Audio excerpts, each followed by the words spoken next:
Hello everyone, अगर आपने इस सीरीज़ के पिछले एपिसोड्स को नहीं देखा है सो आई सजेस्ट कि पहले आप उन्हें देख लें और मेरे चैनल को सब्सक्राइब करें। और अगर आपको मेरी वीडियो अच्छी लगी देन प्लीज़ लाइक करेगा। गुमो के फ़ोन से फंग भी यहाँ पे पहुँच गया था, जिससे ये बताती है कि मैं अपने आप को बचाने के लिए एविडेंस लेने गई थी बट उसे पता चल गया। फंग कहता है कि कोई बात नहीं, मुझे तुम पे ट्रस्ट है। लेकिन लीजे को नहीं पता था कि इसके पास एक और रिकॉर्डर भी था जिसमें सब कुछ रिकॉर्ड हो गया था। ये इन सभी को सुना देते हैं, जिससे प्रूफ हो जाता है कि इसने अपनी कंपनी के साथ कोई भी गद्दारी नहीं की। सबके यहाँ से जाने के बाद गुमो आके इन्हें बताता है कि आखिर ये काम किया किसने था। लीजे जिसने शियू को अपनी कंपनी में जॉब दे दी थी, इसलिए इसे अब जॉब से निकाल देता है ये बोल के कि तुमने मुझसे झूठ बोला था, तुम वो लड़की नहीं हो। ये इसे इस महीने की तनख्वाह दे के कहता है कि दूसरों की चीज़ों को छीनने के ख्वाब देखना छोड़ दो। शिकिन भी गुस्से में कहती है कि तुम मुझे तो बोल रहे हो न अपने आप फैंग की गर्लफ्रेंड के पीछे पड़े हो। फैंग वैन के पास आके कहता है कि मुझे पता चला है कि तुमने वो डॉक्यूमेंट सेंड किए थे, तुम मुझे एक्सप्लेन करो, मैं तुम पे ट्रस्ट करूंगा। बट वैन बोल देती है कि मैंने ही किए थे, मुझे येन से जेलसी थी इसलिए। फैंग बड़ा हर्ट होता है बिकॉज उसे येन से ये उम्मीद नहीं थी। ये कहता है कि लास्ट टाइम है, इसके बाद तुम येन को कभी भी हर्ट नहीं करोगी वरना फिर हम फ्रेंड्स नहीं रहेंगे। वैन ही बोल के कि मैं इतने दिनों से तुम्हारा वेट कर रही थी लेकिन तुम्हें उस झूठ बोलने वाली लड़की से प्यार हुआ। ये इस कंपनी को छोड़ के चली जाती है। शिकिन को येन पे बहुत ज़्यादा गुस्सा आ रहा था कि इसकी वजह से इसकी जॉब भी गई एंड लीजे भी गया, इसलिए ये कंपनी से ही इसका पीछा करती है। इसे पता चलता है कि येन और फांग एक साथ रहते हैं। ये इस पे काफ़ी गुस्सा होती है कि तुमने मुझे प्रॉमिस किया था कि तुम लीजे को ये बात नहीं बताओगी कि मैं वही लड़की हूँ, अब तुम्हारी वजह से इसने मुझे डंप कर दिया। फांग कहते हैं कि वो तुम्हें डंप नहीं कर सकता क्योंकि मुझे इसके टेस्ट का पता है, उसने तुम्हें कभी लाइक ही नहीं किया होगा, तो डंप क्या करेगा। इस पे तो शिकिन को और भी ज़्यादा गुस्सा आ जाता है। येन को डरता कि घर जाके बताएगी कि दोनों एक साथ रहते हैं, बट फांग से टेंशन ना लेने के लिए कहता है। लेकिन ये तो और भी ज़्यादा बुरी थी, घर तो ये बताते ही हैं बल्कि येन की आंटी कंपनी में भी पहुंच जाती हैं, सबको बताती है कि मैं उसकी आंटी हूँ, मुझे उससे मिलना है। वो पैसे के लिए एक अमीर आदमी की मिस्ट्रेस बन गई है, लेकिन उसे मेरी बेटी का भी तो ख्याल करना चाहिए था, ऐसे तो इसकी भी शादी नहीं होगी। वो स्कूल टाइम में भी सबसे फ्लर्ट करती थी एंड एक बार तो कैंप के बहाने वो एक दूसरे स्कूल के लड़के से भी मिली थी। पुलिस ने हमें फ़ोन करके बताया था कि हमारी बेटी वहाँ है। पहले इसका बॉयफ्रेंड कोई और था बट जब वो अब्रॉड चला गया तो इसने उसका भी वेट नहीं किया एंड तुम्हारे बॉस को अपना बॉयफ्रेंड बना लिया। ये रहने से आके कहती है कि आप ये सब क्या बोल रहे हो, तो ये कहती है कि तुम्हारे लिए एक बॉयफ्रेंड काफ़ी नहीं था कि तुम लीजे पे भी लाइन मारने लगी एंड उसने मेरी बेटी को डंप कर दिया। हीरान के कहने से तो ये कहाँ चुप होने वाली थी। नाउ शिव आके कहती है कि ज़्यादा चपड़ चपड़ मत करो, मैं तुम पे केस कर दूंगी। एंड उसके बैग में तो वकीलों के नंबर भी थे। ये सुन के डर के चली जाती है एंड किसी भी स्टाफ मेंबर ने इसकी बात को सीरियस नहीं लिया था। ईरान शिव से कहती है कि वो इस बारे में फांग को ना बताए, लेकिन जब फांग ईरान का सैड मूड देखता है तो इससे पूछ ही लेता है, ये बता देती है। फांग अब ईरान को हिम्मत देता है कि तुम्हें उनके खिलाफ एक बार आवाज़ तो उठानी ही चाहिए, ऐसे थोड़ी ना वो तुम्हें कुछ भी बोल देंगी। नेक्स्ट डे फांग इसे इसके घर छोड़ने जाता है जहाँ पे काफ़ी सारे गिफ्ट्स लेके आई थी। इसकी आंटी इसकी इंसल्ट कर ही रही थी कि ये कहती है कि जब मैं आपके पास आई थी तो मैं छोटी थी बट मुझे इतना तो पता था कि मेरे मॉम डैड के एक्सीडेंट के बाद उनकी पेंशन आती थी एंड जो हमारा घर बेच के तुम्हारे पास पैसे आए होंगे तुमने उसे मेरी एजुकेशन पे लगाया होगा। आंटी अंकल को कहती है कि देखा तुमने, हमने इसे पाला पोसा लेकिन अभी इन्हें पैसों से तोल रही है।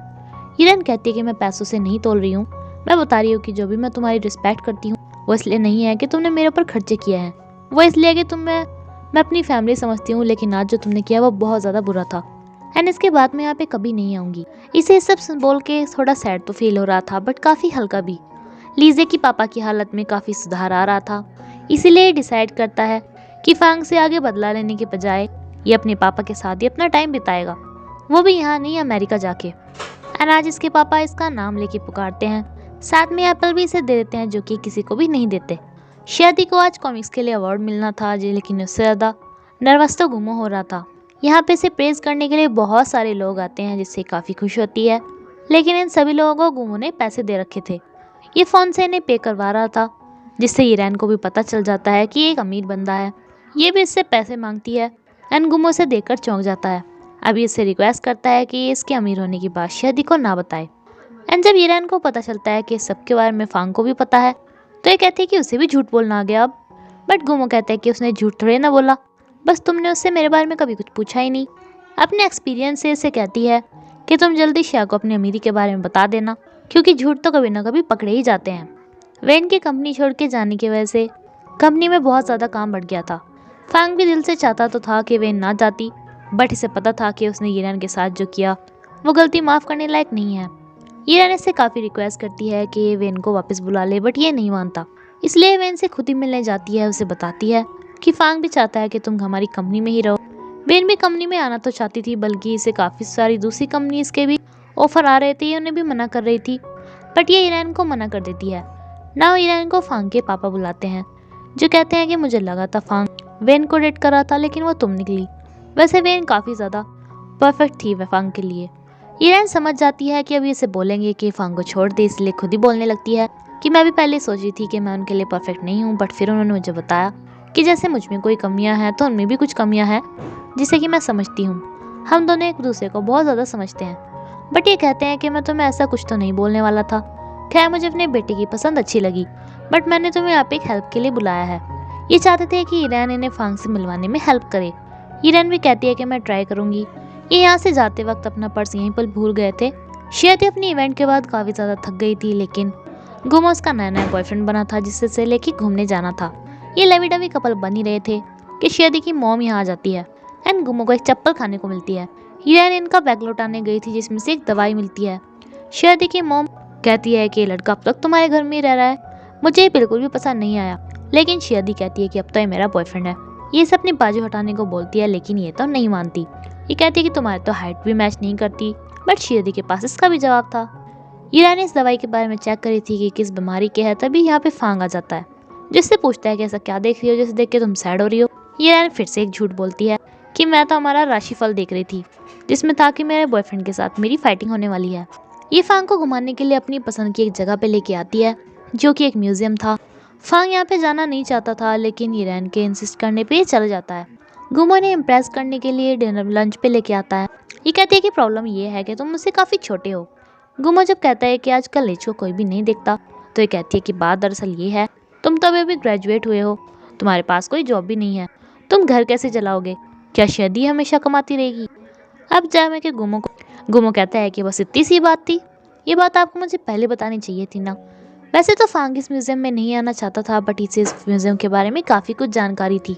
ये ईरान वॉशरूम जाती है तो इसे वॉशरूम का रास्ता भी पता था, एंड ईरान को पता चलता है कि ये म्यूजियम वेन के पापा का बनाया हुआ है। इसके डिज़ाइनर वही थे जो कि कभी फांग के टीचर भी थे, इसलिए फांग यहाँ पे आना नहीं चाहता था। ईरान इसे सॉरी बोलती है कि अगर तुम्हें ये जगह अच्छी नहीं लग रही थी तो तुम्हें मुझे बता देना चाहिए था ना। तभी इसे गुमो फ़ोन करके कहता है कि आंटी को बताओ ना कि मैं कितना अमीर हूँ। ईरान बता देती है, आंटी काफ़ी खुश हो जाती है। वेन अपना गुस्सा फिर से किमिंग के ऊपर तार रही थी। किमिंग भी इससे पूछ रहा था कि फांग ने तुम्हारे साथ अच्छा नहीं किया, तुम जो उसकी कंपनी है उसे इतना प्यार करती हो, उसने तुम पे आरोप लगाया कि तुमने कंपनी के साथ धोखा किया है। लेकिन जब वेन बोलती है कि ये बात सच है, मैंने धोखा किया है, तो किमिंग बोलने लगता है कि तुम ऐसी कैसे हो गई, ये सब कुछ फांग की गलती है, उसने तुम्हें ऐसा बनाया, वो तुम्हारे लिए बना ही नहीं है, तुम्हें क्यों नहीं समझ में आता। वेन कहती है कि अच्छा तो मेरे लिए कौन तुम बने हो। किमिंग कहता है कि हाँ मुझे पता है तुम फांग को कितना ज़्यादा प्यार करती हो, बट तुम जिस दिन भी बोलोगी मैं तुम्हें साथ देने के लिए तैयार हूँ, मैं तुम्हारा हमेशा भी वेट कर सकता हूँ। लेकिन वेन यहाँ से इसे छोड़ के चली जाती है। ईरान फांग को बताती है कि वो आज रात घर नहीं आ पाएगी क्योंकि इसे शियादी ने ट्रीट के लिए बुलाया है, एंड साथ में ये भी कि मैंने तुमसे झूठ बोला था, दरअसल मैं तुम्हारे पापा से मिली थी, उन्हें ये बीमारी है। वेन शराब के नशे में धुत होकर अपना दुख बुलाने की कोशिश कर रही थी। फांग अपनी पापा की बीमारी के बारे में सोच रहा होता है, तभी इसे फ़ोन होता है हॉस्पिटल से कि लीजिए के पापा को हार्ट अटैक आया है। ईरान जो कि शादी के घर पे थी, वेन इसे पार्टी से ही फ़ोन करती है कि मैं तुमसे हारूंगी नहीं, तुमसे जीतूंगी। ये नशे में इतनी दूध थी कि यहाँ के मैनेजर ईरान को बोलते हैं कि वो आगे से ले जाए। ये दोनों फ्रेंड्स हॉस्पिटल में पहुँच जाते हैं, जहाँ डॉक्टर बताता है कि उनका ख्याल अब ज़्यादा रखने की ज़रूरत है। ईरान इसे लेके आ रही थी, बट ये इस पर अब भी गुस्सा थी कि तुम ज़्यादा अच्छी बनने की कोशिश मत करो। ईरान इसे काफ़ी ज़्यादा समझाती है कि तुम्हें ऐसा नहीं करना चाहिए वगैरह वगैरह, एंड ये भी कि तुम्हें कंपनी में वापस आ जाना चाहिए, फांग को एंड कंपनी को तुम्हारी बहुत ज़रूरत है। लीजे जब अब्रॉड चला गया था तो फांग ने हॉस्पिटल को अपना नंबर दे दिया था, लेकिन लीजे कहता है कि अब तुम्हें चिंता करने की कोई ज़रूरत नहीं है, मैं अपने पापा को अमेरिका लेके जा रहा हूँ। फांग कहता है कि तुम्हें मुझसे बदला नहीं लेना क्या, लेकिन लीजे कहता है कि बदले से ज़्यादा मुझे अपने पापा ज़रूरी हैं। नर्स इन्हें वो न्यूज़पेपर देती है जो उसके पापा पढ़ रहे थे, जिसे लीजे फांग के ऊपर फेंक के मारता है, क्योंकि न्यूज़पेपर में एक धोखेधड़ी के केस का सीन था जिसे देखकर इन्हें हार्ट अटैक आया होगा। लीजे कहता है कि देखो तुम्हारे पापा की वजह से मेरे पापा कितना ज़्यादा सहन कर रहे हैं, वो हमेशा चाहते थे कि वो बेगुनाह साबित हो जाएं। फांग कहता है कि ऐसा ज़रूर होगा, मैं पूरा ट्राई करूंगा कि मेरे पापा तुम्हारे पापा से सबके सामने माफ़ी मांगे, एंड बोलें कि वो बेगुनाह है। शिव फांग को बुलाती है क्योंकि इसके पैर में चोट लग गई थी एंड इसे कहती है कि मुझे घर तक छोड़ दो, बट ये सिर्फ बहाना था इसे अपने घर तक ले जाने का जिससे पापा से मिल सके, जो कि ईरान भी भाप गई थी। ये इसे घर के अंदर चलने को भी बोलती है। फांग पहले तो मना कर देता है बट बाद में चल देता है। एंड इसी के साथ ये एपिसोड यहीं पे खत्म होता है फ्रेंड्स। Thank you.